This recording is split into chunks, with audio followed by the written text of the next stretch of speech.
This is my response on SciShows' latest rectifying comment on the knitting video, which is bad. Point blank and simple. Hi SciShow viewers, my name is Jess. I'm one of SciShow's producers and, like a lot of you, to our delight, a knitter. It's been exciting to see the engagement on this video. Since we do have a couple of knitters on the team, including the video script editor, we wanted to take the opportunity to talk about some of the gaps in the video that the viewers have identified. This response comes to you in two parts, me as a knitter responding to the video's mistakes and clarifying where I can, and as a SciShow producer talking about expertise, trial and error. It starts off as addressing everything but the internalized misogyny and infantilization of the craft. They're just addressing the issues that are non-controversial. First part, mistakes. As any knitter will tell you, sometimes you miss a yarn over 12 rows back and now your stitch counts as off, and thought of unraveling an hour of work makes you want to walk into the ocean. This is a relevant word salad to set up the script writer's inaccuracy whilst remaining relatable to the Fibre artist. This is just nonsense. Every video SciShow makes is worked on by numerous people. The team who worked on this episode are tireless, skilled, and dedicated, but most of them aren't knitters, so some technical mistakes did make it through. So this is me. Are we praising the problematic commentary of what these people wrote? Knitting wasn't useful until physicists showed up, which is what they said. In the same way that a missed yarn over doesn't make a garment unwearable, so too a mislabeled visual of reverse stockinette doesn't invalidate the trustworthiness and value of the science lesson in this video. Bruh is using this statement to devalue our issues. No one was insulted by this misuse of information. It's not that we weren't insulted, it was just they lacked demonstration and got wording wrong. At the top of the video, we describe one early example of knitted fabric. You can see this piece we were referring to at this link. We weren't able to secure the permissions to show the image in the video. The fabric of the item is two needle knitting, but our description of it is a pattern of knots. Does more accurately describe nail binding. A technique that is precursor to knitting, but is mechanically very different. And at this timestamp, those shirts are not woven fabric, they're knitted. So, my commentary. Are we forgetting the first mistake was calling a null-binded sock a knitted piece? This was 0 seconds into the video. You also don't need to show the original image, just null binding in general would have been great. And there are plenty of stock images to show that. Insert time, that is reverse stockinette, not stockinette. This is where previously the apology was trying to devalue us. And again, this is my response. It lacked multiple images to showcase what was being demonstrated verbally. Hank talks about how the fabric behaves without the evidence. Again, there's a lot of stock imagery and videos to do that. And also, if there are knitters in the SciShow team, I'm sure they could have just whipped up a piece.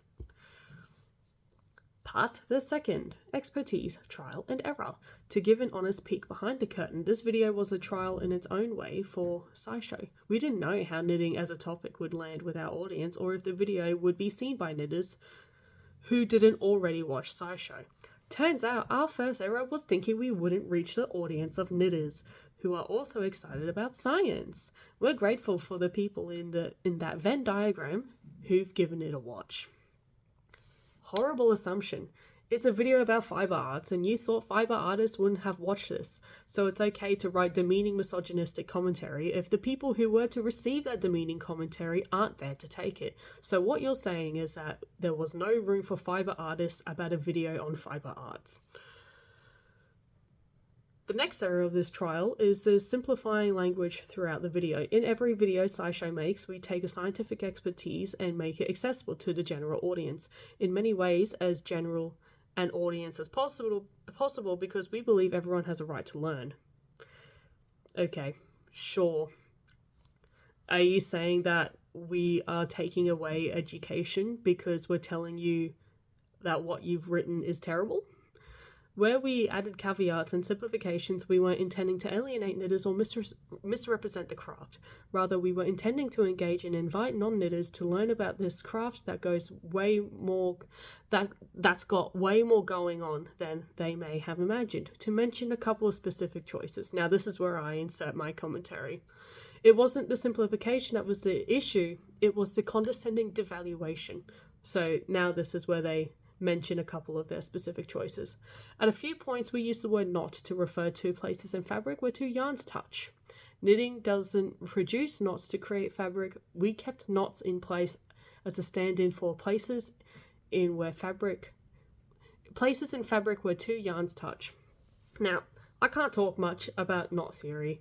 Some people have mentioned in the comments that mathematical fields call knit stitches knots. At the most, I would think they're called unknots. I think that's just an unnecessary point to make.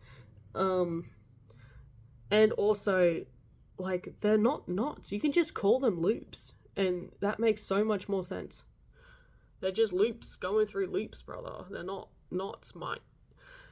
We didn't talk about the many other aspects of knitting that affect how a fabric behaves: needle size, yarn weight, fibre content, gauge, tension, blocking, the list could go on. The research we're reporting on is specifically focused on stitch type and construction, so we limited the scope of the video to match. No one cared that you didn't mention the nitty-gritty. None of this was the issue. You're purposely missing the point. This feels like filler to look like a well-thought-out apology. Like, none of that was the issue. The goal of this video was to demonstrate that though knitting and knit fabric might seem simple and ubiquitous, their versatility, complexity, and beauty have far-reaching applications. No, the goal of the video was to devalue the craft to uplift new, actually useful fabrics which could be used in other sectors of technology. That's what they did. I want to finally touch on the line at the end of the video that says knitting was developed via intuition, practice, trial, and error. The experienced knitter in me can see how that line leaves out mathematical complexity and skill that knitting can employ. The hobbyist knitter in me is grateful that knitting doesn't have to be complex to be worthwhile. The SciComm producer in me knows that intuition, practice, trial, and error are exactly the way science happens, and it can really be as simple as that. The issue is the whole video keeps boiling down to ridicule knitting, and the last line seals that deal. The last line being, it can really be as simple as that. This is just further digging themselves into that hole. So, good job, SciShow, for having a woman apologize for inaccuracies in the video while avoiding the core misogyny and infantilization. Yes, everything is trial and error. I frog and redo pieces all the time and see how different techniques create different outcomes. But the issue is that this whole video keeps simmering on the fact that knitting is dumb, easy, and not worth much until physicists showed up. This was a horrible apology, and it really wasn't an apology. I feel bad for Jess, the one that had to write this comment. She's being used as a scapegoat while portraying as a fiber artist ally while still defending SciShow as being infallible and reputable, but also being handcuffed to not address the misogynistic sexism and flippancy of it. This was academic snobbery. You know, thank you, SciShow.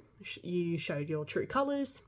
I am going to be obtaining scientific resources elsewhere.